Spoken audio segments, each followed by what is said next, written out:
ದಮ್ ವಾಂಗಿಬಾತ್ ಮಾಡ್ತಾ ಇರೋದು. ದಮ್ ವಾಂಗಿಬಾತ್ ಅಂದರೆ ಸ್ವಲ್ಪ ಪಲಾವ್ ಮಸಾಲೆ ಸೇರಿರುತ್ತೆ. ಶುಂಠಿ ಬೆಳ್ಳುಳ್ಳಿ ಪೇಸ್ಟು, ಪಲಾವ್ ಎಲೆ, ಚಕ್ಕೆ, ಲವಂಗ, ಮೊಗ್ಗು, ಆಮೇಲೆ ಈರುಳ್ಳಿ ಇವನ್ನೆಲ್ಲ ಹಾಕಿ ದಮ್ ಕಟ್ಟಿ ವಾಂಗಿಬಾತ್ ಮಾಡೋದು.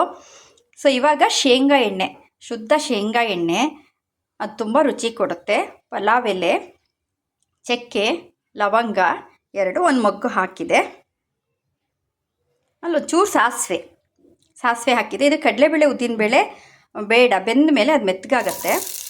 ಇವಾಗ ಈರುಳ್ಳಿ, ದಪ್ಪ ಹೆಚ್ಚಿರುವಂಥದ್ದು ಈರುಳ್ಳಿ, 2 ಈರುಳ್ಳಿ ತೊಗೊಂಡಿದ್ದೀನಿ.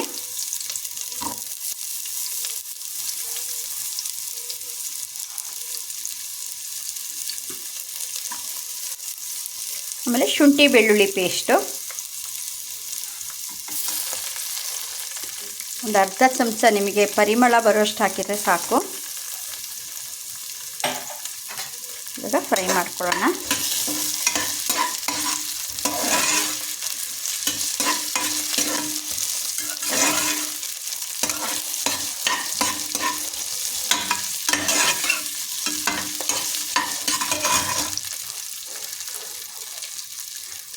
ಇವಾಗ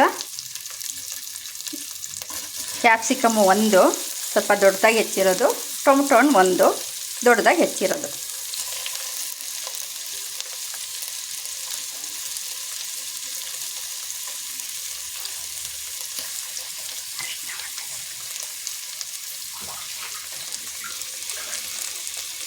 ಇದಕ್ಕೆ ಒಂದು 1/4 ಚಮಚದಷ್ಟು ಅರಿಶಿನ, ಒಂದು ಒಣಮೆಣಸಿನ್ಕಾಯಿ, ಎಣ್ಣೆ, ಒಣಮೆಣಸಿನ್ಕಾಯಿ ಚೂರು,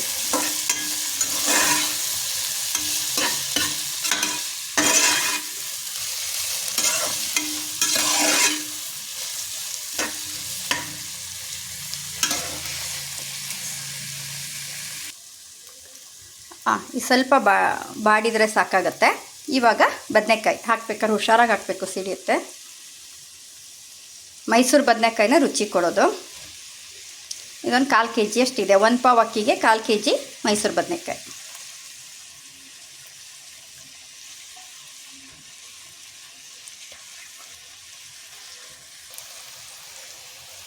ಕುಕ್ಕರಲ್ಲಿ ಕೂಗಿಸೋದ್ರಿಂದ ಸ್ವಲ್ಪ ಬಾಡಿಸಿದ್ರೆ ಸಾಕಾಗತ್ತೆ.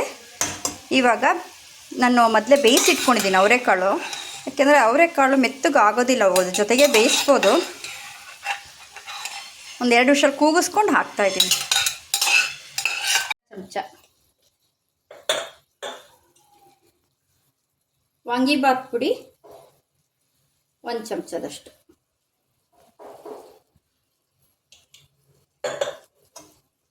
ಈ ಥರ ಹಾಕಿದರೆ ಮಸಾಲೆನೆಲ್ಲ ಅದು ಹೀರ್ಕೊಳ್ಳುತ್ತೆ.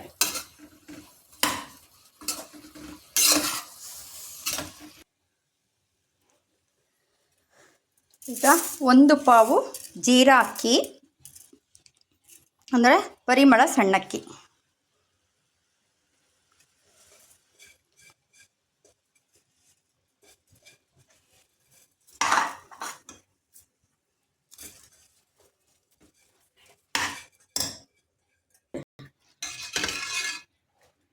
ಒಂದು ಪಾವು ಅಕ್ಕಿಗೆ 2 ಪಾವು ನೀರು.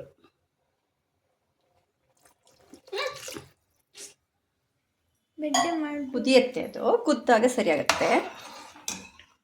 ಉಪ್ಪು ಹಾಕೋಣ.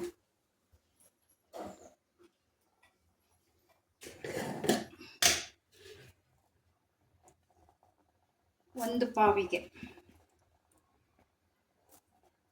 ಉಪ್ಪು,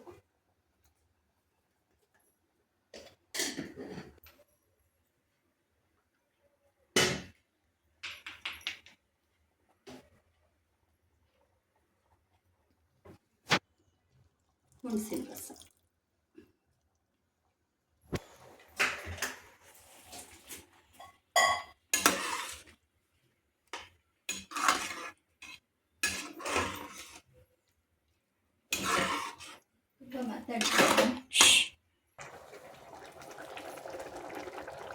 ಕುದೀತಾ ಇದೆ. ಇವಾಗ ಕುಕ್ಕರ್ ಮುಚ್ಚಿ 3 ವಿಷಲ್ ಕೂಗ್ಸೋಣ.